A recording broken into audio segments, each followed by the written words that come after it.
आज मैं जिस मूवी को एक्सप्लेन करने जा रहा हूँ उस मूवी का नाम है 1408 और ये मूवी 2007 में बनी है और अमेरिकन साइकोलॉजिकल हॉरर फिल्म है। मूवी की अगर बात की जाए तो मूवी काफी अच्छी है और स्टोरी काफी हटके है जो आपको अच्छे से एंटरटेन कर पाएगी। सो चलिए मूवी के एक्सप्लेनेशन को शुरू करते हैं। सो मूवी की शुरुआत में हम एक पर्सन को देखते हैं जिसका नाम माइक है और वो एक राइटर है। माइक एक मैरिड मैन है लेकिन वो अपनी वाइफ के साथ नहीं रहता था। कुछ टाइम पहले उसकी डॉटर की डेथ हो गई थी जिसकी वजह से वो अंदर से बहुत ज्यादा टूट गया था और वो जब अपनी वाइफ को देखता था तो उसे अपनी डॉटर की याद आती थी। इसी कारण से उसने अपनी वाइफ को छोड़ दिया था और वो कहीं और जाके सेटल हो गया। माइक हमेशा ऐसी लोकेशन पे जाता था जो हॉन्टेड है और या फिर वहाँ पे पैरानॉर्मल एक्टिविटी हो चुकी है। वहाँ पे जाके माइक टाइम स्पेंड करता और इसी के बाद ही अपनी बुक लिखता था ताकि वो बता सके कि हॉन्टेड कहानियों में कितनी सच्चाई है। बट मोस्टली वो जिस भी जगह पे जाता था वहाँ पे उसे किसी चीज का क्लू नहीं मिलता था और सारी बातें उसे फेक ही लगती थी। ज्यादातर लोग इन बातों से अपना बिजनेस चलाते थे ताकि वहाँ पे टूरिस्ट आ सके और उनका कुछ रेवेन्यू जनरेट हो जाए। कुछ टाइम बाद माइक की एक न्यू बुक पब्लिश होती है जहाँ पे माइक बुक साइनिंग के लिए और ऑटोग्राफ के लिए बुक स्टोर में जाते हैं। वहाँ पे कुछ लोग माइक का इंटरव्यू भी लेते हैं और उनके एक्सपीरियंस के बारे में पूछते हैं। बट माइक सबको यही बोलते हैं कि उन्होंने कभी भी इन चीजों को एक्सपीरियंस नहीं किया और ना ही उनका सामना किसी सुपरनेचुरल पावर से हुआ है, तो वो कैसे मान ले कि ये चीजें एग्जिस्ट करती है। और अपनी बुक में वो वही सब चीजें लिखते हैं जो वो लाइव लोकेशन में जाके एक्सपीरियंस करते हैं और आज दिन तक मोस्टली ये चीजें कहानियां ही है और इन बातों में सच्चाई बहुत कम है। सो वो इन चीजों में ज्यादा बिलीव नहीं करते। नेक्स्ट सीन में हम माइक को देखते हैं जो कि सर्फिंग के लिए बीच में आए होते हैं। तभी उनको वहाँ पे एक्सीडेंट हो जाता है और वो डूबते डूबते बचते हैं जहाँ पे उनको एक अननोन पर्सन आके बचाता है। नेक्स्ट सीन में माइक पोस्ट ऑफिस आके अपनी चिट्ठियों को ले जाता है और वहीं एक कॉफी शॉप में माइक उन मेल्स को चेक कर रहा होता है। तभी माइक को उसमें एक चिट्ठी मिलती है जिसमें एक होटल का नाम होता है होटल डॉल्फिन और एक रूम का नंबर लिखा होता है जिसमें लिखा होता है डू नॉट एंटर 1408। और जब इस नंबर को एक करके प्लस करते हैं तो वो 13 निकलता है जो अनफॉर्चुनेटली बहुत ही बैड नंबर माना जाता है। वहीं माइक इस होटल में कॉल करता है जो कि न्यूयॉर्क में है और इस रूम को बुक करने की कोशिश करता है। लेकिन जितने भी बार माइक इस होटल में कॉल करता है और रूम को बुक करने की कोशिश करता है ये रूम उसे अनअवेलेबल बताया जाता है। माइक अपने कोलीग को कॉल करता है जिसका नाम सैम है। तभी सैम अपने एडवोकेट से बात करता है और वो एडवोकेट माइक को एक रूल्स बताता है। अगर होटल में जो रूम आप मांग रहे हो और वो खाली हो तो स्टाफ उस रूम को देने से मना नहीं कर सकता। अगर ऐसा कुछ होगा तो हम उनके ऊपर केस कर सकते हैं। सो टेक्निकली उनको तुमको रूम देना पड़ेगा और वो एडवोकेट माइक के लिए रूम को बुक कर लेता है। वहीं सैम माइक से पूछता है कि वो अपनी वाइफ से भी मिलेगा या नहीं, बट माइक मना करता है और बोलता है कि वो सिर्फ काम खत्म करके वहाँ से निकल जाएगा क्योंकि एट प्रेजेंट उसकी वाइफ भी न्यूयॉर्क में रहती थी। नेक्स्ट सीन में माइक न्यूयॉर्क पहुंच जाता है उस डॉल्फिन होटल में चेक इन करने के लिए, लेकिन स्टाफ मेंबर माइक को वेट करने के लिए बोलते हैं और अपने मैनेजर को माइक के बारे में बताते हैं। वहीं इस होटल का मैनेजर गैरलैंड नॉलन खुद माइक से मिलने के लिए आता है और माइक को अपने ऑफिस में कुछ प्राइवेट कन्वर्सेशन के लिए ले जाता है। अपने ऑफिस में मैनेजर माइक को सबसे एक्सपेंसिव ड्रिंक्स ऑफर करता है और माइक बोलता है कि रिश्वत अच्छी है बट फिर भी उसे उसी रूम की कीज चाहिए। मैनेजर पूछता है कि कितने टाइम के लिए चाहिए। माइक बोलता है कि नॉर्मली सुबह तक, बट मैनेजर बोलता है कि कोई भी 1 घंटे से ज्यादा नहीं रुक पाया, सबकी मौत हो गई। माइक बोलता है कि अच्छा मजाक है, मुझे पता है कि तुम मुझे डराने के लिए ये सब बोल रहे हो और मैं इस बारे में बुक लिखने जा रहा हूँ और तुम्हारा होटल फेमस हो जाएगा इसीलिए तुम ये सब बोल रहे हो। बट मैनेजर बोलता है कि तुम मेरी बात को समझ क्यों नहीं रहे हो, मैं जेन्युइनली तुम्हारी हेल्प करने की कोशिश कर रहा हूँ। मेरी ज्वाइनिंग से ही मैंने उस रूम में 4 मौतें देख ली है और तब से मैंने अपने स्टाफ मेंबर को उस रूम को देने से मना कर दिया है। लेकिन माइक फिर भी बोलता है कि उसे उसी रूम में ही जाना है। मैनेजर बोलता है कि तुमको पता है कि उस रूम में कितनी ज्यादा डेथ हुई है। माइक बोलता है कि मुझे पता है और उसने अपना होमवर्क किया है और उसे उसी रूम की कीज चाहिए। बट माइक को ये नहीं पता था कि उसके अलावा भी इस रूम में नेचुरल डेथ हुई थी जिसके बारे में न्यूज़पेपर वालों ने कुछ भी नहीं लिखा था। सो अभी तक उस रूम में 56 डेथ हुई है और ये सारी डिटेल मैनेजर की डायरी में है जिसको मैनेजर माइक को देने के लिए रेडी हो जाता है सिर्फ एक कंडीशन में कि वो 1408 रूम में नहीं चेक इन करेगा और इस डायरी से वो अपनी नोट वगैरह बना सकता है और उसके साथ वाले रूम की फोटोग्राफ ले सकता है जो एग्जैक्ट 1408 की तरह ही लगता है। बट इतना सब कुछ ऑफर करने के बाद भी माइक जिद करता है कि उसे वही रूम चाहिए। सो मैनेजर के पास कोई ऑप्शन नहीं होता,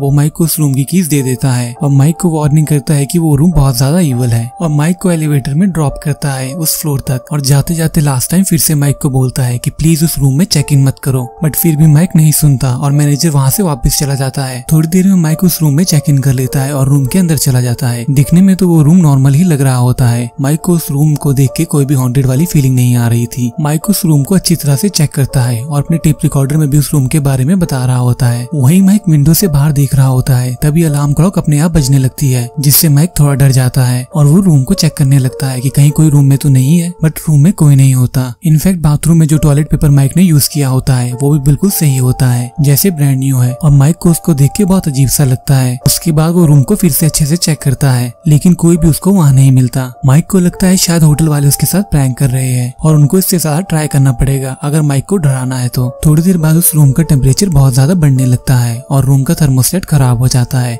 सो माइक फ्रंट डेस्क में कॉल करता है कि किसी इलेक्ट्रिशियन को उसके रूम में भेज दो। स्टाफ मेंबर माइक को थोड़ा वेट करने के लिए बोलते हैं और जल्दी टेक्नीशियन उसके रूम में आ जाएगा। मीनवाइल माइक यूवी लाइट लेके उस रूम को देख रहा होता है जहाँ पे रूम में उसे ब्लड के फ्लूइड्स ट्रेस होते हैं और वो इमेजिन कर रहा होता है कि लोग कहाँ कहाँ मरे होंगे और ये थोड़ा स्केरी माइक के लिए बन जाता है। थोड़ी देर बाद वो इलेक्ट्रिशियन उस होटल के डोर को नॉक करता है बट वो अंदर आने से मना करता है और वर्बली ही माइक को इंस्ट्रक्शन देता है कि थर्मोस्टेट को रिपेयर कैसे करे। माइक थर्मोस्टेट को रिपेयर कर लेता है और वो इलेक्ट्रिशियन बिना बताए वहाँ से चला जाता है। उस इलेक्ट्रिशियन के जाने के बाद माइक फिर से अपने लिए एक ड्रिंक बनाता है, लेकिन तभी अचानक फिर से वो टेबल क्लॉक अपने आप बजने लगती है और उसमें अपने आप टाइम भी रिसेट हो जाता है 60 मिनट का, क्योंकि कोई भी 1 घंटे से ज्यादा उस रूम में सर्वाइव नहीं कर पाया। सो एक टाइप की वार्निंग है जो माइक को दी जा रही थी और माइक भी इस चीज को देख के बहुत ज्यादा डर जाता है और उसको समझ में नहीं आ रहा होता कि ये क्या हो रहा है। तभी माइक को कुछ भी सुनाई नहीं देता और वो विंडो के पास चेक करने के लिए जाता है। वहीं माइक विंडो से बाहर निकल के देखता है, लेकिन तब भी उसे कुछ भी सुनाई नहीं पड़ता। अचानक से विंडो बंद हो जाती है और माइक को हाथ में चोट लग जाती है। माइक बाथरूम में जाके अपने वुंड को साफ करने की कोशिश करता है, लेकिन उस सिंक में से अचानक से गर्म पानी निकलने लगता है और माइक का हाथ जल जाता है। माइक अपने हाथ में एक स्कार्फ को बांध लेता है, तभी वो टेबल क्लॉक फिर से बजने लगती है, लेकिन इस बार माइक उस क्लॉक को प्लग से बाहर निकाल देता है, लेकिन उसके बाद भी वो क्लॉक चल रही होती है। माइक को अपने आंखों पे यकीन नहीं होता कि ये क्या हो रहा है। तभी माइक को रिसेप्शन से कॉल आता है कि उसका सैंडविच लेट आएगा, लेकिन माइक बोलता है कि उसने कोई भी सैंडविच को ऑर्डर नहीं किया है, बट उसके हाथ में चोट लगी है और वो यहाँ से चेकआउट करना चाहता है। लेकिन थोड़ी देर में वो फोन डिस्कनेक्ट हो जाता है और माइक घबरा जाता है और घबरा के रूम से भागने की कोशिश करता है। माइक की होल में की को डालता है, लेकिन की ब्रेक हो जाती है और आधा पोर्शन की होल के अंदर चला जाता है। माइक उस डोर को खोलने की कोशिश करता है, लेकिन वो डोर खुलता ही नहीं। माइक घबरा के विंडो के बाहर हेल्प हेल्प बोलता है, बट उसकी वॉइस कोई भी सुन नहीं पाता। उसको सामने विंडो में एक पर्सन दिखाई देता है जिससे माइक हेल्प मांगता है, लेकिन वो माइक की ही नकल कर रहा होता है। तभी माइक नोटिस करता है कि वो माइक ही है और वो अपने आप को सामने वाली बिल्डिंग में देख रहा है। तभी उसके ऊपर कोई हमला कर देता है, लेकिन थोड़ी देर बाद वो पर्सन वहाँ से गायब हो जाता है। माइक एक वुडन लाइट को विंडो से बाहर फेंक देता है, लेकिन वो लाइट बीच रास्ते में ही गायब हो जाती है और नीचे नहीं गिरती। माइक ये सब देख के बहुत ज्यादा डर जाता है और अपने टेप रिकॉर्डर में सब रिकॉर्ड करने लग जाता है कि उसके साथ क्या क्या हो रहा है। माइक को लगता है शायद उसकी ड्रिंक में किसी ने कुछ मिला दिया होगा, तभी उसे ये सब इल्यूजन हो रहे हैं और थोड़ी देर में वो ठीक हो जाएगा। तभी टीवी में उसकी वाइफ और डॉटर का वीडियो प्ले होता है और उसके बाद माइक को वो लोग दिखाई देते हैं जिन्होंने विंडो से कूद के सुसाइड कर लिया था। थोड़ी देर बाद उसी रूम में एक बेबी की रोने की आवाज आती है और वो आवाज इतनी तेज हो जाती है जिसको माइक टॉलरेट नहीं कर सकता और उसके कान फटने लगते हैं। तभी वो वॉइस रुक जाती है और माइक बाथरूम में अपने डैड को देखता है और माइक उनसे बात करता है। उसके बाद वो भी वहाँ से गायब हो जाते हैं। माइक को लगने लगता है शायद वो कोई ड्रीम देख रहा है, क्योंकि उसे कुछ भी याद नहीं आ रहा कि वो कब सोया था और लास्ट टाइम उसने डिनर कब किया था। वही माइक को दीवार में एक क्रैक दिखाई देता है और वहाँ से बहुत सारा ब्लड निकल रहा होता है। माइक इन सब चीजों को टॉलरेट नहीं कर सकता था और वो यहाँ से बाहर निकलने का प्लान बनाता है और साथ वाले रूम की विंडो में जाने की कोशिश करता है, लेकिन बाहर जैसे वो दूसरी विंडो की तरफ जा रहा होता है अचानक से वो विंडो गायब हो जाती है। साथ वाली रूम की नहीं बल्कि सारे होटल की विंडोज गायब हो जाती है, सिर्फ उसी की विंडो विजिबल होती है। माइक के पास कोई ऑप्शन नहीं बचता और वो अपनी विंडो की तरफ वापस जाता है और जैसे माइक अंदर जाता है वो विंडो भी क्लोज हो जाती है। माइक पूरी तरीके से उस होटल में फंस जाता है और कहीं से बाहर निकलने का रास्ता उसको दिखाई नहीं देता और उसके टेप रिकॉर्डर में भी वो बातें रिकॉर्ड होती है जो कि उसने बोली भी नहीं होती। तभी माइक को अपनी वाइफ लिली दिखाई देती है और अपनी डॉटर और पूरा हॉस्पिटल का इंसिडेंस उसके सामने आ जाता है। ये इंसिडेंस तब हुआ था जब माइक की डॉटर मर रही थी और ये सारा इंसिडेंस अब उसे दिखाई देने लगता है और ये बहुत ज्यादा फ्रस्ट्रेटिंग माइक के लिए बन जाता है। थोड़ी देर में उस रूम का टेम्परेचर बहुत ज्यादा गिरने लगता है और वहाँ बहुत ज्यादा ठंड हो जाती है। माइक अपना लैपटॉप निकालता है और अपनी वाइफ को कॉल करता है और इस होटल डॉल्फिन के बारे में बताता है कि वो यहाँ फंस गया है और अपनी वाइफ को बोलता है कि वो पुलिस को इन्फॉर्म कर दे। तभी वहाँ पे वाटर स्पेयर चल पड़ते हैं और लैपटॉप गीला हो जाता है जिसकी वजह से कॉल डिस्कनेक्ट हो जाती है। माइक एक बार फिर से बाहर निकलने की कोशिश करता है, लेकिन इस बार वो एसी वेंट के थ्रू जाता है। वही माइक एसी वेंट के थ्रू एक रूम में पहुंचता है जहाँ उसको अपने पास से जुड़ी हुई बातें देखने को मिलती है। तभी माइक वेंट के थोड़ा सा और आगे जाता है जहाँ पे उसको अपना ही स्केलेटन दिखाई देता है जो ये सिंबलाइज करता था कि माइक किसी वेंट में मर गया और वो यहाँ से कभी भी बाहर नहीं निकल पाया। थोड़ी देर में वो स्केलेटन अलाइव हो जाता है और वो माइक पे हमला कर देता है। माइक वहाँ से भाग जाता है और घबरा के वापस अपने रूम में आ जाता है। माइक अल्कोहल लेने के लिए फ्रिज को खोलता है, लेकिन फ्रिज उसको पूरी तरफ से खाली दिखाई देता है। वहीं फ्रिज में उसको होटल का मैनेजर भी दिखाई देता है और माइक उससे बात करता है और कन्वर्सेशन के दौरान माइक गुस्सा हो जाता है। दिखने में ऐसा लगता है कि माइक पूरी तरीके से अपनी मानसिक स्थिति को खो चुका है क्योंकि वो फिर से बात कर रहा होता है। थोड़ी देर बाद फिर से माइक को अपनी पास की चीजें दिखाई देती है जिसमें वो अपनी वाइफ से फाइट कर रहा होता है। तभी फोटोस्टेट मशीन से उसकी डॉटर के क्लोज निकलते हैं और माइक उसको बड़े ध्यान से देखता है और अपनी डॉटर को याद कर रहा होता है। थोड़ी देर बाद रूम का टेम्परेचर बहुत ज्यादा गिर जाता है और पूरे रूम में बर्फ जमने लगती है और माइक रूम में आग जला के अपने को गर्म रखने की कोशिश करता है और टेप रिकॉर्डर में अपनी सारी बातों को रिकॉर्ड भी कर रहा होता है। तभी अचानक से माइक का लैपटॉप काम करने लगता है और माइक को उसकी वाइफ का कॉल आता है। माइक अपनी वाइफ से पूछता है कि उसने पुलिस को इन्फॉर्म तो किया है, लेकिन उसकी वाइफ बोलती है कि पुलिस वहाँ पे आई थी और उस रूम में उसको कोई भी नहीं मिला। माइक इस चीज से बहुत ज्यादा डिसअपॉइंट हो जाता है। तभी ये इविल रूम अपनी ट्रिक फिर से चालू करता है और माइक बन के माइक की वाइफ से बात करता है और उसकी वाइफ को इस होटल में इन्वाइट करता है। माइक अपनी वाइफ को यहाँ आने से मना करता है, लेकिन कॉल डिस्कनेक्ट हो जाती है और ये इविल रूम उसकी वाइफ को भी यहाँ पे इन्वाइट कर देता है। थोड़ी देर में वो रूम टूटने लगता है और कमरे में बारिश होने लगती है। दीवार में भी पेंटिंग मूवमेंट करने लगती है और उसमें से लोगों की चीखने की आवाज आ रही होती है। तभी वहाँ पे फ्लड आ जाता है और माइक उस पानी में डूब जाता है और जैसे ही माइक की आंख खुलती है तो वो देखता है कि वो बीच में है और उसे किसी अननोन पर्सन ने बचाया होता है। अब स्टोरी शुरू में चली जाती है जहाँ पे माइक सर्फिंग कर रहा होता है और उसका एक्सीडेंट हो जाता है। थोड़ी देर में माइक अपने आप को हॉस्पिटल में पाता है जहाँ पे उसकी वाइफ उससे मिलने आई होती है और वो अपनी वाइफ को बोलता है कि वो एक होटल में रुका था जहाँ पे उसके साथ बहुत सारी अजीब और गरीब चीजें हुई और ये सब उसे सच लग रहा था, बट थैंक गॉड ये सिर्फ एक सपना है। और वो अपनी वाइफ को देख के बहुत ज्यादा खुश होता है। हॉस्पिटल से डिस्चार्ज होकर माइक अपने वाइफ के साथ टाइम स्पेंड करता है और एक होटल में डिनर करता है और वहाँ पे अपनी वाइफ के साथ बहुत सारी बातें करता है। उसको ये सब सपना ही लग रहा होता है। तभी उसे वो लोग दिखाई देते हैं जो होटल की विंडो से सुसाइड करके जंप कर रहे होते हैं। माइक इस बात पे ज्यादा ध्यान नहीं देता और अपनी वाइफ को अपनी डॉटर के बारे में बताता है कि उसने अपनी डॉटर से बात की थी उस होटल में और उसे ये काफी सच लग रहा था। नेक्स्ट सीन में हम माइक को फिर से पोस्ट ऑफिस में देखते हैं और वो वहाँ से अपनी मेल को निकालता है, बट उसको कोई भी 1408 वाला लेटर नहीं मिलता। वो इस ड्रीम के बारे में लिखता भी है और कुछ पेजेस अपने फ्रेंड सैम को भी भेजता है ताकि वो इस बारे में बुक लिख सके और उसे प्रिंट कर सके। लेकिन माइक को अभी भी यकीन नहीं हो रहा था कि उसने इतना ज्यादा डरावना सपना देखा था और अब तक का सबसे डरावना सपना ये माइक के लिए बन गया था। नेक्स्ट सीन में माइक अपने डैड से मिलने ओल्ड एज होम में जाता है जहाँ पे वो अपने डैड के साथ टाइम स्पेंड करता है और उसके बाद वो फिर से पोस्ट ऑफिस जाता है पैकेज पार्सल करने को। लेकिन इस बार उसको होटल का सारा स्टाफ मेंबर वहाँ पे दिखाई देता है जो वहाँ पे तोड़फोड़ कर देते हैं और माइक देखता है कि सब टूटने के बाद वो फिर से उसी होटल में आ जाता है, जिसका मतलब ये था कि ये रूम फिर से माइक के साथ ट्रिक खेल रहा था और माइक अभी तक उसी होटल में फंसा हुआ था। माइक की ड्रीम पूरी तरीके से शैटर हो जाते हैं और वो इसी रूम में अपने आप को फिर से पाता है, बट इस बार उस रूम की हालत बहुत खराब लग रही होती है। रूम बहुत ज्यादा डैमेज लग रहा होता है और माइक पूरी तरीके से पागल हो जाता है क्योंकि उसको लग रहा था कि वो यहाँ से बाहर निकल गया है, बट वो अभी भी वहीं पे होता है। थोड़ी देर में रूम के बीचों बीच माइक को एक डोर दिखाई देता है और माइक उस डोर को ओपन करता है और माइक को उसकी डॉटर दिखाई देती है। माइक बोलता है कि तुम असली नहीं हो, लेकिन वो माइक के पास आती है और माइक उसको हक कर लेता है और सच में वो अपनी डॉटर से बात कर रहा होता है और उससे मिलके वो बहुत ज्यादा भावुक हो जाता है। लेकिन तभी उसकी डॉटर उसके हाथ में दम तोड़ देती है और माइक रोने लगता है। तभी वो क्लॉक फिर से बजती है और उसकी डॉटर की बॉडी राख बन जाती है। ये सब देख के माइक को बहुत ज्यादा गुस्सा आ जाता है और वो रूम में तोड़फोड़ करने लगता है और थोड़ी देर बाद थक के फर्श में गिर जाता है। वही माइक की नजर उस क्लॉक में पड़ती है जहाँ पे अलार्म में 1 घंटा होने ही वाला था। जैसे ही उस क्लॉक में 1 आवर पूरा होता है वो रूम फिर से नॉर्मल हो जाता है और वो क्लॉक फिर से रिसेट हो जाती है। माइक को कुछ भी समझ में नहीं आ रहा होता कि यहाँ पे क्या हो रहा है। तभी माइक को फोन आता है कि वो चेकआउट करने के लिए रेडी है या नहीं और माइक को हर रूम में फांसी का फंदा दिखाई देता है और माइक समझ जाता है कि कोई भी 1 घंटे से ज्यादा इस रूम में क्यों नहीं रुक पाया, क्योंकि ये रूम उस पर्सन को इतना ज्यादा टॉर्चर करता है कि पर्सन अपनी जान खुद ले लेता है। माइक इस रूम को सुसाइड करने के लिए मना कर देता है और बोलता है कि अगर मैं मरूंगा तो इस रूम को भी साथ लेके जाऊंगा और माइक इस रूम में आग लगा देता है और फायर अलार्म बजने लगता है। माइक की वाइफ भी होटल के बाहर पहुंचती है और पुलिस वाले उसको अंदर नहीं जाने देते। माइक इस रूम को जला के काफी खुश लग रहा होता है और ये इस रूम 1408 का अंत था और ये रूम पूरी तरीके से जल जाता है। नेक्स्ट सीन में हम माइक के फ्यूनर को देखते हैं और वो होटल का मैनेजर भी वहाँ पे आता है और माइक का कुछ पर्सनल सामान उसकी वाइफ को देता है और बोलता है कि माइक ऐसे ही नहीं मरा, उसने जो भी किया है सच में काबिले तारीफ है। बट उसकी वाइफ माइक का सामान लेने से मना कर देती है और वहाँ से चली जाती है। वो मैनेजर अपनी कार में वापस बैठ जाता है और माइक का टेप प्ले करता है जिसमें वो माइक की डॉटर की आवाज को सुनता है, जो इस चीज का प्रूफ था कि ये रूम सच में एक ईवल है। वहीं इस टेप रिकॉर्डर को सुन के मैनेजर को माइक की आत्मा दिखाई देती है। मैनेजर डर जाता है और इस टेप रिकॉर्डर को बंद कर देता है और माइक का सामान रख के वहाँ से चला जाता है और इसी के साथ ये मूवी एंड हो जाती है। होप आपको ये स्टोरी अच्छी लगी होगी। कमेंट सेक्शन में बताओ आप लोग क्या सोचते हो। तब तक के लिए goodbye and take care.